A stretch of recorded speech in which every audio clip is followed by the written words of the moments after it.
Hello everyone and welcome back to another video.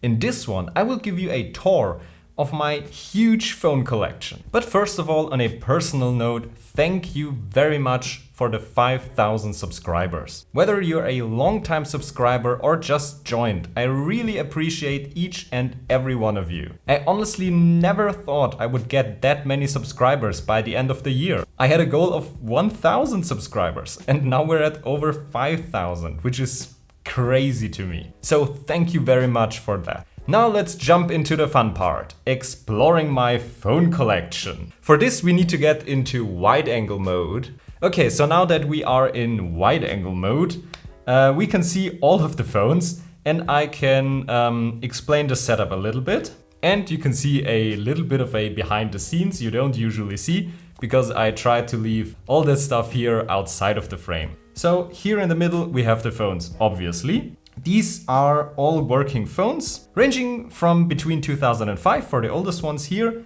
up to 2021, I think, for the newest ones. They worked the last time I played with them.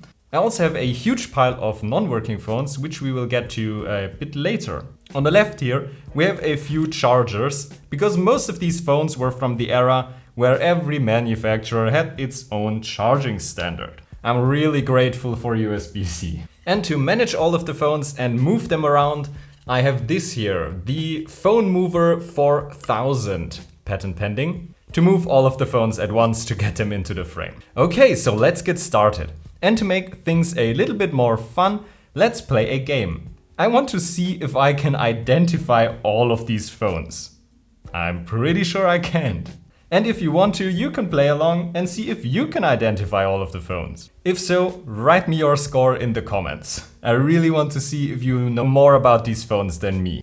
Okay, let's start with this row of phones, because they are pretty much the same phone and I've actually made a few videos about them. So what they are is the Sony Ericsson W800i. It released back in 2005 and was actually my first feature phone. And it was actually the first device I experienced portable music with. This is actually the phone from back in the day. And as you can see, it's heavily modified. Usually these keys have orange LEDs and it died. Great start. But I mean, that's why we have the chargers here. Most of these phones, despite saying they have a full battery, they don't last very long. So what I was just saying is, this phone usually has a orange keypad, so orange illuminated, and the phone itself on the side is also orange.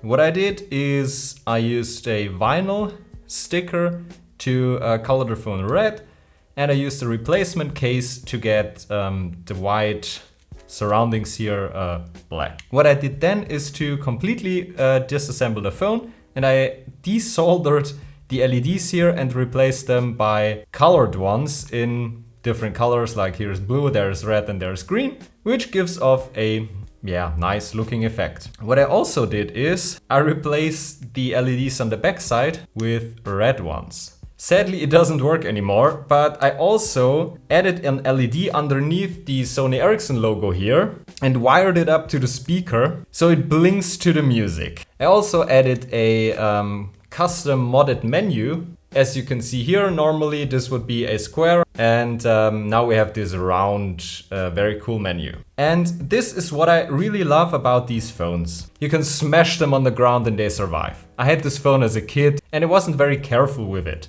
And it's still in very good shape. And what I also love about these is that there is actually, or was back then, a very big modding community.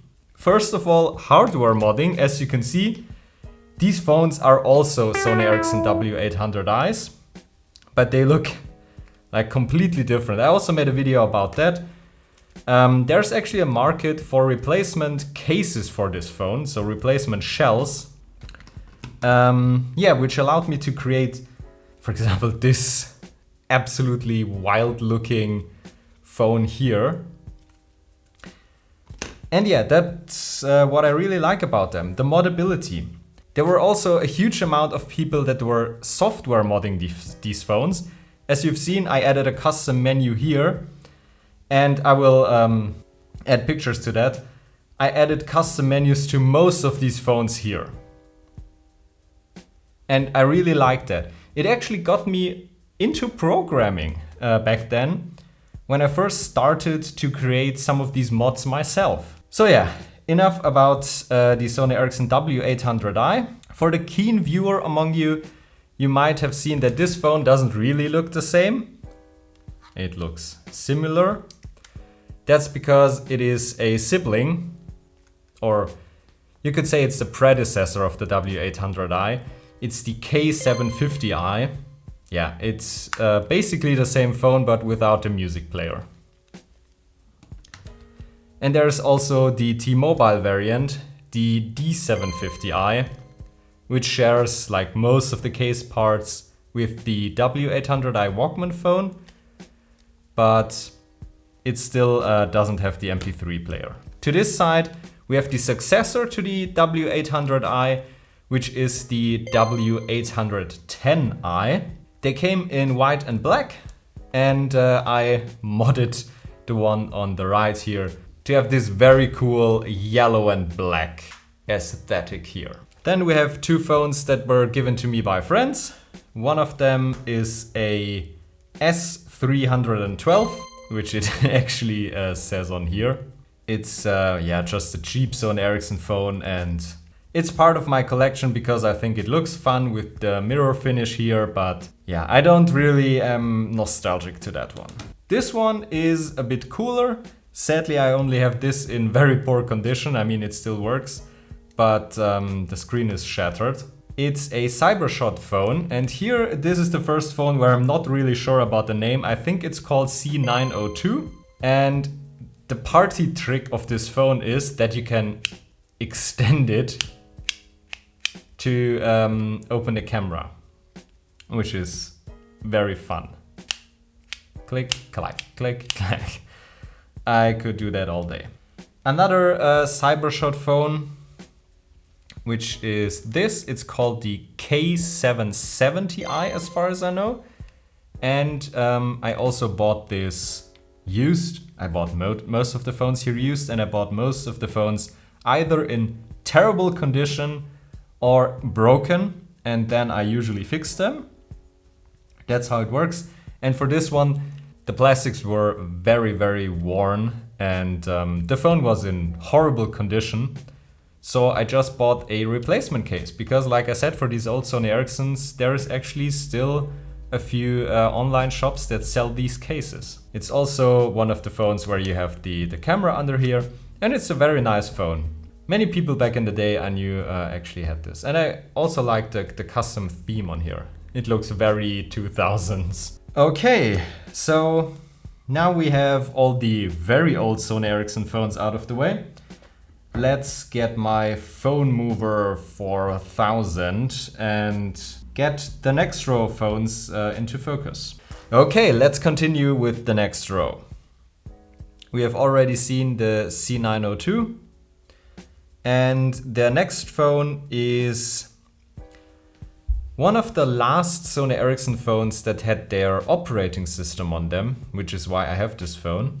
And it's also very high quality. It had glass on the front, sadly cracked, and metal on the back. It's called the Sony Ericsson ELM. And as you can see here, it looks very similar to the normal Sony Ericsson UI.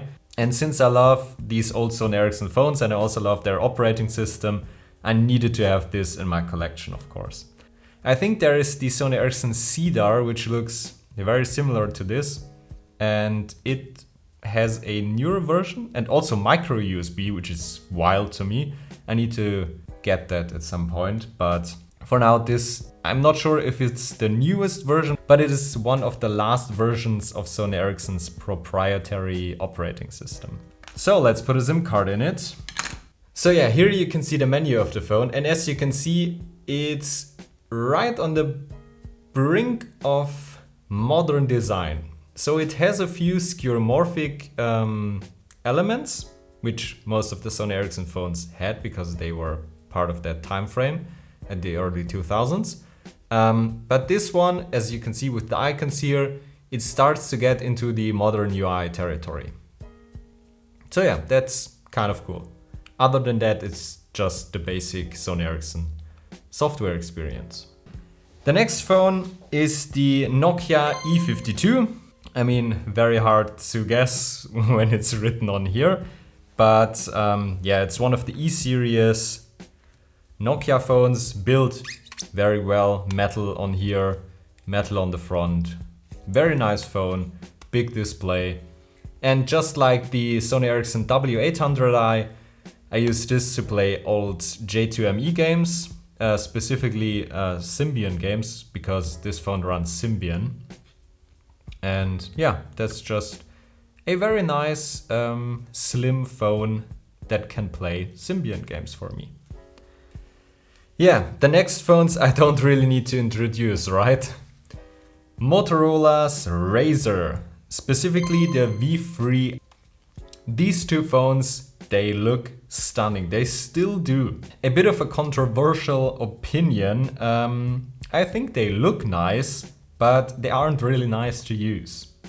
The software wasn't great compared to others of the time, and the screens weren't as well.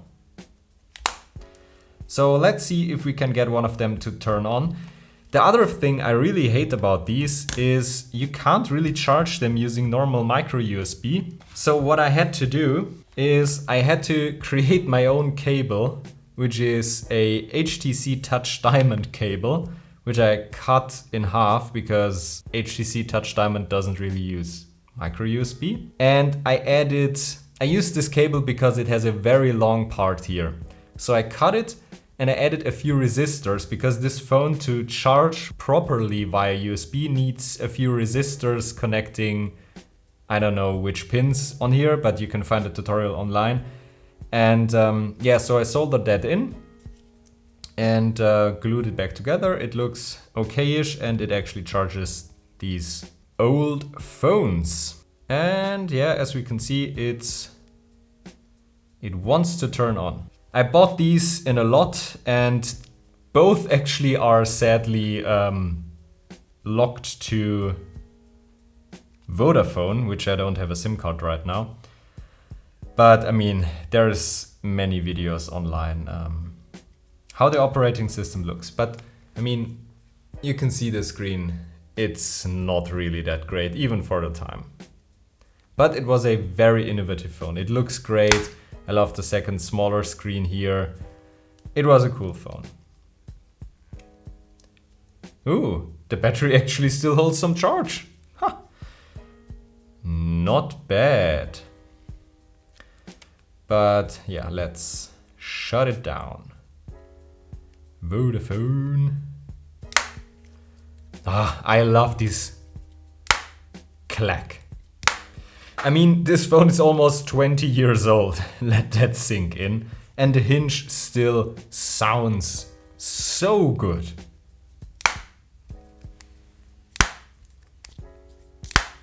I could do that all day. The next phone is a Nokia again.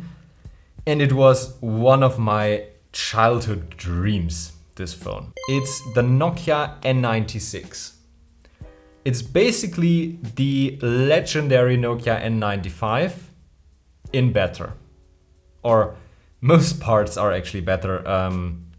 Yeah, the CPU and performance is actually a bit worse than the 8GB model of the N95.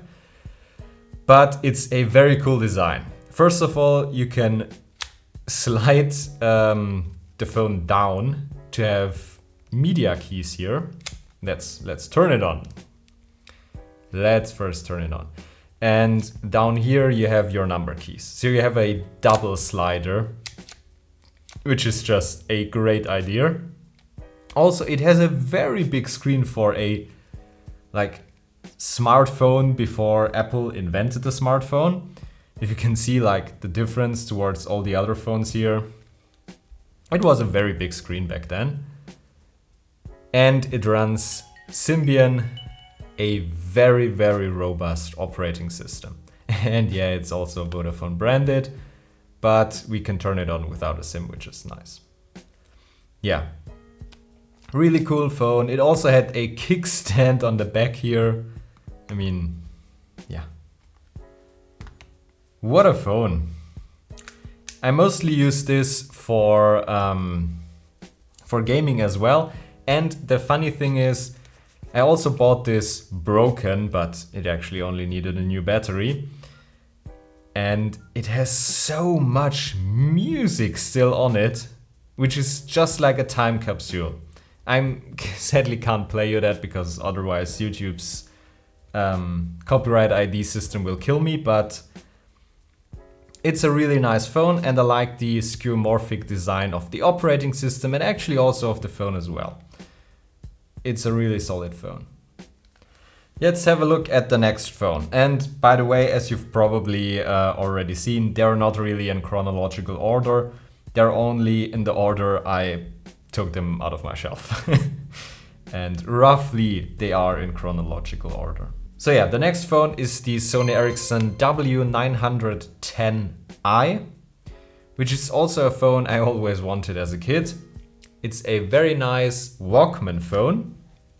Very sleek, very thin, big screen. It's just another one of these Sony Ericsson phones I just had on my list because like someone I knew at school had this and I thought it was the coolest phone ever back then.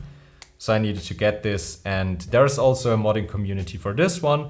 I already bought a replacement shell for it, and maybe I will do a video about that if you want to see stuff like that. The next phone is one we will have a look at a bit longer because it's one of my favorite phones of all time. Not really in that colorway, but I got this very cheaply. It's the Sony Ericsson W595. And it was actually a phone I owned back in the day. It's also another slider phone, which were like obviously very cool. I was team slider phone, not team flip phone. And yeah, it's a Walkman phone and it had some really cool features, which I'm going to show you if we can turn it on. Oh no, the battery also started to expand on this one. That's like a little bit of a tech tip. If you have an old phone and you take out the battery and you can do the old spinny thing here, yeah, it's probably time to replace it because it's starting to bulge and probably starting to get a fire risk. If I think about it now, it actually was the first phone I got new. All the other phones I had before that were used ones. So yeah, first, as you can see, it has a very good screen and this one has T-Mobile branding. I'm so grateful that we don't have these awful brandings anymore. So yeah, classic Sony Ericsson menu here, which was very nice. But the cool thing about this phone was it was the first phone, at least that I owned, to have an accelerometer. I know the Nokia N95 had it as well, and I think there's actually some Sony Ericsson phones that had it before this. But at least for me, it was the first time I've seen an accelerometer in a phone. 1 second, if we change the theme here. Oh, look at this. Look at this theme. I love this. This was peak mid-2000s. Yeah, the buttons are a bit sticky. And the party trick that you now have is, if you tilt the phone a bit to the side, the splashes will be on this side.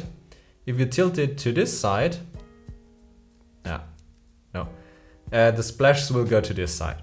So it had a few applications that actually used the accelerometer.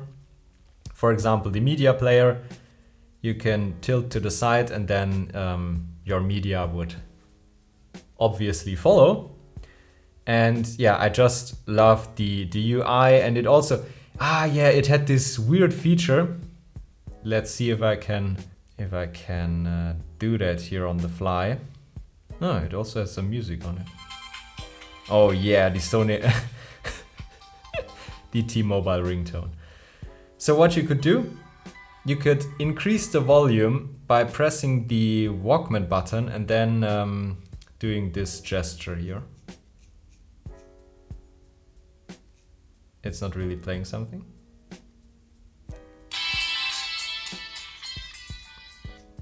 Do you see this? Completely useless. Completely useless.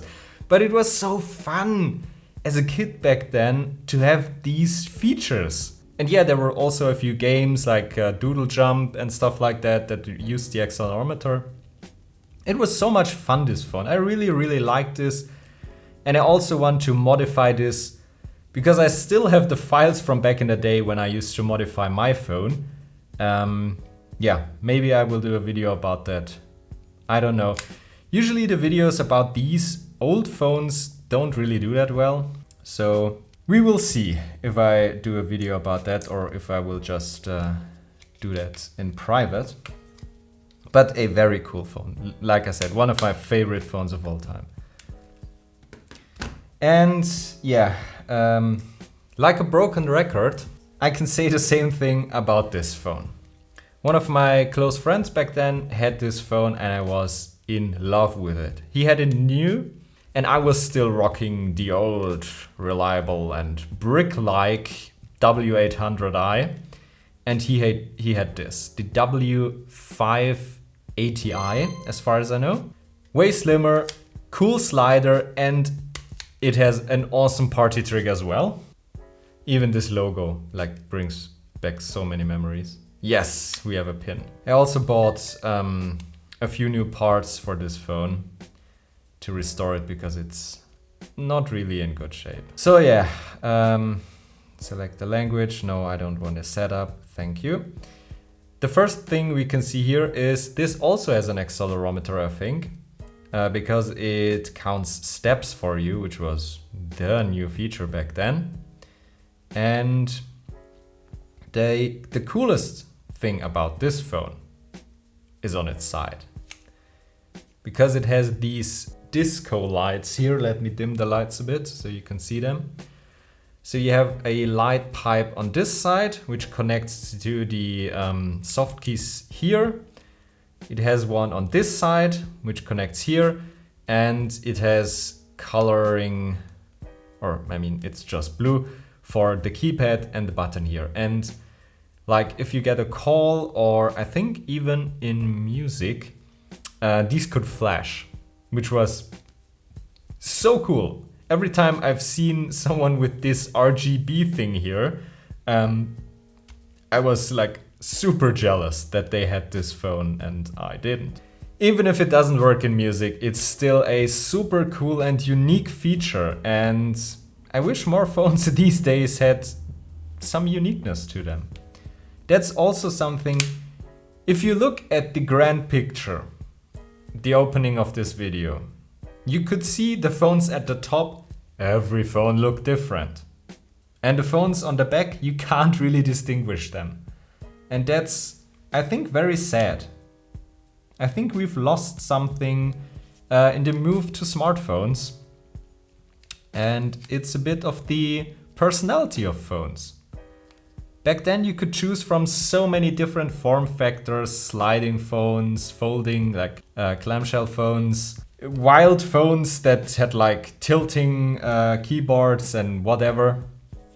And these days it's always a glass slab. That's why my main phone right now is a folding phone, because I think it's a bit of fresh air in this very stale environment of phones.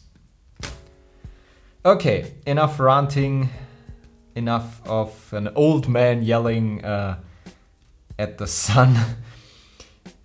Next phone is this chonker of a phone. Look how thick it is. It's even thicker than the Sony Ericsson W800i. And it's called, as far as I know, the C905. So it's another CyberShot phone, which means a camera phone from Sony Ericsson, which you can see by this huge camera bump at the back. Here's actually an 8 megapixel camera, which was huge for the time. And it has a xenon flash, which is why this phone is so thick. And yeah, big screen. Let's add a SIM card.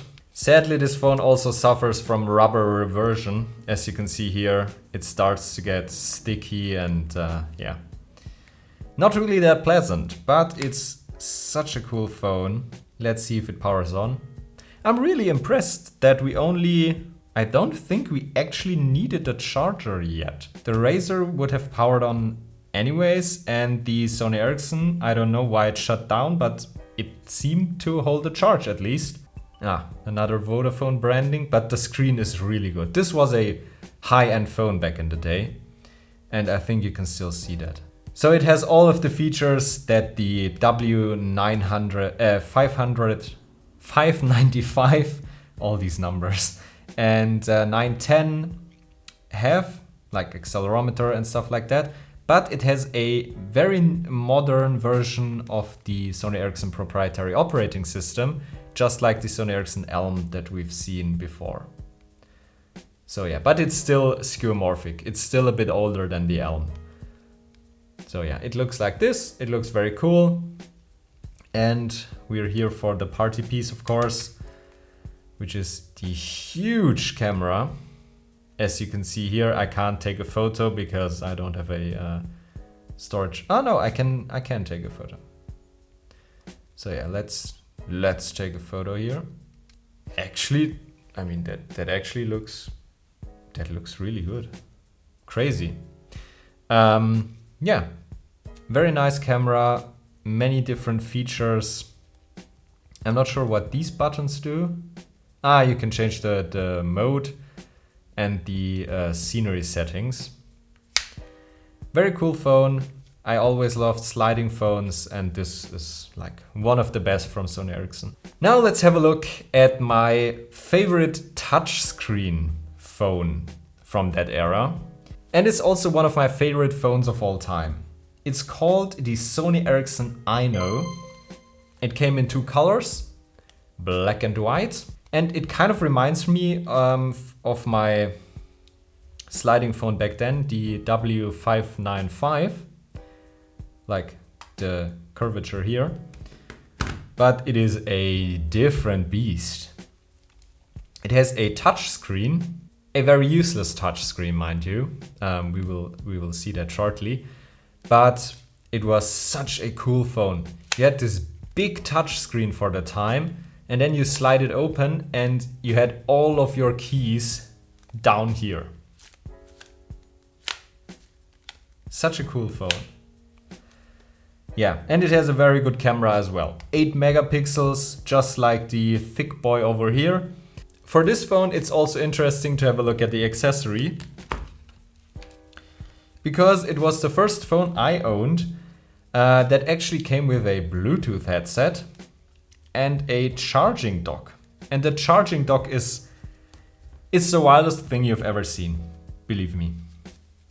So you take your wireless Bluetooth headset thing, which here you would plug in your headphones. You put it on this side to let it charge. You take your Aino, you put it on this side to charge. So, and now you probably think to yourself, okay, I will plug in one cable to charge this phone.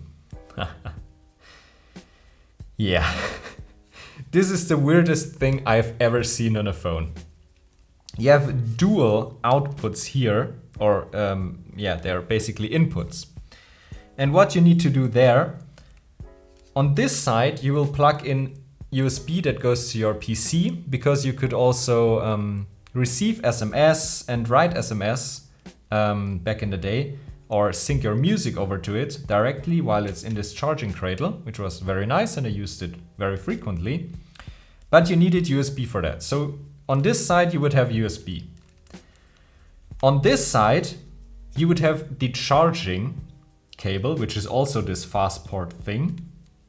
So you would plug it in here. And then if you want to listen to music like over your big like stereo, you could also plug in a fast port to audio adapter in here, as far as I know. So you would have 3 cables going into this charging dock, breaking out to 2 cables, one to charge the headset, which makes this very cool animation here, and one to charge and interface with the phone. I'm so glad we have USB-C. I mean, I can do all of that in one cable now. I don't need 3. So yeah, but other than that, like I said, wonderful phone because it just looked so cool. Let's see if actually both of them have a charge. They need a SIM card, of course. Let's put it in this white one. So now we are at the selection screen to go to offline mode or normal mode. And since this is a touchscreen phone, you would think you could do anything here, but you can't. The touchscreen is actually only used for games or supported applications and in one menu, which I'm going to show you once we get it booted up. So you need to open up the phone, use the keypad here to interact with it, and then you can close it again to use the touchscreen. I feel like people at Sony Ericsson were like, okay, oh, whoa, the iPhone is out. We need to do like something with touch screens. And then they gave this phone a touch screen and that's it. The funny thing about that, most phones at that time used resistive touch screens, which you had to press down, like these really nasty touch screens. And this phone, it uses a capacitive touchscreen, just like the iPhones, and it doesn't use it. Yeah, as you can see, I use the splatter theme here as well, and it has the same functions where you can tilt it and then it froze. Yeah, that's another problem. These old Sony Ericsson phones support micro SD cards up to 32 gigabytes. And I've loaded a ton of games on this phone because the screen is big and it's nice and I love the phone in general. But it is so slow to boot up. I don't know why. Is it like indexing the files or like searching for something? I have no idea, but it's unbelievably slow if you first boot this up. So yeah, now we can see it finally booted up. Yeah, what it was just trying to show here is if you close the phone, it doesn't go into standby immediately. It goes into the touch screen menu, which is a landscape only menu. And here you have a slide to unlock button. This is heavily customized. It doesn't look like that on a normal Aino. I changed the images in the firmware here to get this RGB effect here going on. And yeah, also the backgrounds here and stuff. But from here you can do 5 things. And these are the only things you can use the touchscreen for in the operating system. You can listen to radio if you have the headset connected as an antenna. You can watch videos. You can listen to music, or you can view your photos. Or you can view your photos or make a or use the camera. That's actually it.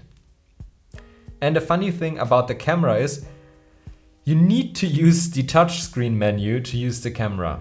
The camera, if I open the phone up, it closes. It's such a weird experience. You have the touchscreen. Use it. They had another phone which came out around the same time, and it uses a resistive touchscreen and no keypad at all, which was called the Satio, which I also have, but it's in my pile of broken phones, sadly. And they actually used Symbian. They did not use their own operating system back then because they probably weren't ready to have it used on a touchscreen. It's so strange. But yeah, as you can see here, I heavily customized this phone. I have a flash menu here. Sadly, it's not working with the Vodafone branded operating system that is on here, but I can fix that in an XML file. But yeah, I have many custom menus on here. That's also something I want to make a video about at some point. All the software modding that you could do to these old Sony Ericsson phones. Because you had such vast options to mod everything about the visuals of this phone. So yeah, very cool phone, absolutely love it, modded it, used it back in the day, and let's have a look at the next one. The next phone is, as far as I know, the last one that actually needs a SIM card to boot up. And I'm also not too sure about the name on this one. It's, I think, called Samsung 8300 Ultra. And it came out a bit later than the Aino, but the idea is the same. So you have a slider phone that is also touch. And the Aino is still on. Interesting. I'm really lucky with the batteries today. Yeah, so let's have a look at this one, because this one actually uses its touch screen. I did not have this exact phone back in the day. I had the Samsung S5230 Star, but it used the same operating system. Wow, did I really jinx myself right now when I said that I had luck with the batteries? Which, it uses micro USB, because some of these old phones actually used a proprietary Samsung connector. Let's see if we can't get you working, because I know it was working when I bought it. Yeah. Okay, you can see it wants to work. The hardware is very nice. It has metal in its construction. Yeah, okay, plastic on the back, but it's a nice phone. As usual, it has a branding. That's really unfortunate. Okay, so yeah, this is what I loved about this phone, or about the cheaper version I had. Back then I was a huge fan of Windows Vista, and it has this sidebar here, just like Windows Vista, and it has widgets, just like Windows Vista. It had all the skeuomorphism. It was such a cool phone back in the day. And this operating system here is completely flash-based, and it has an even crazier modding scene than the Sony Ericsson phones. And I also modded mine to hell and back. Completely new menus. You had something that made it look like an iPhone. You had something that made it look like Android back then. Yeah, it was really cool. And the cool thing about this, and why I bought this one instead of the old one I had, first of all, it has a capacitive glass touchscreen, and the Star, the S530, did not have that. Ooh, and it rebooted. Yeah, maybe because of the battery. I really did jinx myself, right? Yeah, so it has the nice screen, and it also has a keypad, which means this phone works very well for J2ME games, which I am just very nostalgic for. Yeah, I think we will free it from its misery. We are done with another epoch of phones. And that will be it for today. While editing this, I noticed the video is going to be way over an hour. So I think we will make the cut here between feature phones and traditional smartphones. My score now is 16 out of 18 phones correctly identified. I missed the W700i at the beginning and the Samsung S8300 UltraTOUCH at the end. What is your score? Write me in the comments. Next time we will have a look at my smartphones. I hope you liked the video, although it is a bit different. Thanks for watching, and I'll see you next time.